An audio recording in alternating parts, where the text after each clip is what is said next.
आज चाहिँ हामी कसरी यो क्युबेसिक विन्डोज 10 मा विन्डोज 11 मा इन्स्टल गर्ने भनेर हेरौँ। अब हामीले google.com ब्राउजरमा गएर मैले google.com खोलेको छु अनि त्यस पछाडी डाउनलोड क्युबेसिक गर्ने डाउनलोड क्युबेसिक गरेपछि हाम्रो यो डाउनलोड क्युबेसिक फर विन्डोज भन्ने आउँछ, त्यसमा जाने अनि यो टप 10 पेजमा जाने, क्लोज गरौँ यहाँ। अब त्यस पछाडी स्क्रोल डाउन गर्दै यहाँ धेरैवटा भर्सन छ क्युबेसिकको। सबैभन्दा सानो साइज भएको चाहिँ यो 287K मात्रै छ, यो केबी को। यसमा डाउनलोड गरौँ। अब यो जति सानो भयो त्यति फास्ट हाम्रो एक्जिक्युट हुन्छ। डाउनलोडमा क्लिक गरेपछि हाम्रो यो डाउनलोड भन्नेमा आएर बस्ने हो। यो डाउनलोड भएको छैन।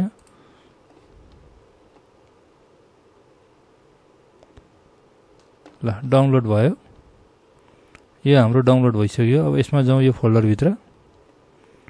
यसलाई चाहिँ मैले एक्सट्र्याक्ट गरेँ। एक्सट्र्याक्ट गरेर पीसी भित्रको सी मा राखेँ। सी भित्र ल एउटा फोल्डर बनाएर क्युबी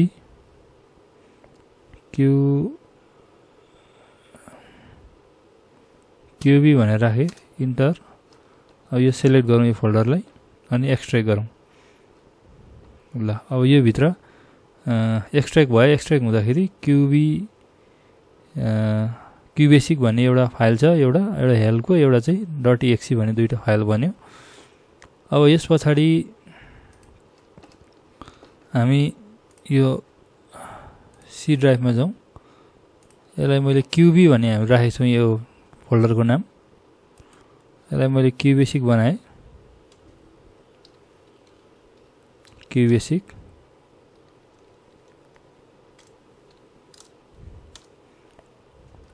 अब यो यतिकै एक्जिक्युट हुँदैन। यो हाम्रो रन त्यतिकै सिस्टममा रन हुँदैन हैन। क्यानर। अब यसको लागि हामीले एउटा डस बक्सको आवश्यक पर्छ। त्यो डस बक्स पनि डाउनलोड गर्ने। जस्तो हामी गुगलमा छौँ, त्यो पछाडि डस बक्स डाउनलोड भनौँ। अब डस बक्स डाउनलोडमा यो पहिलोमा क्लिक गर्ने अनि त्यो पछाडि विन्डोजमा क्लिक गर्ने।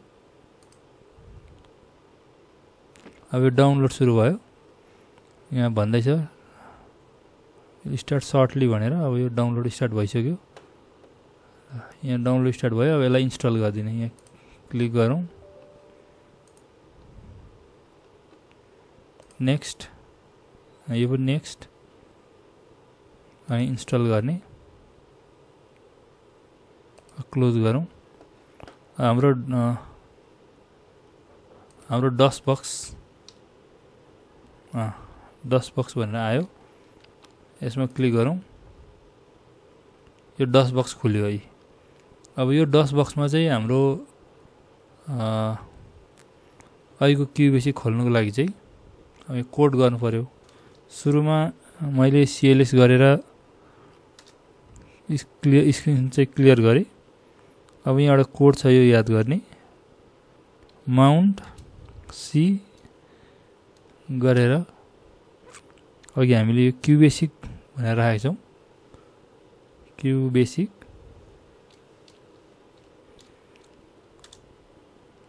माउन्ट भयो। अब सी ड्राइभमा जाउँ। अब हाम्रो क्युबेसिक।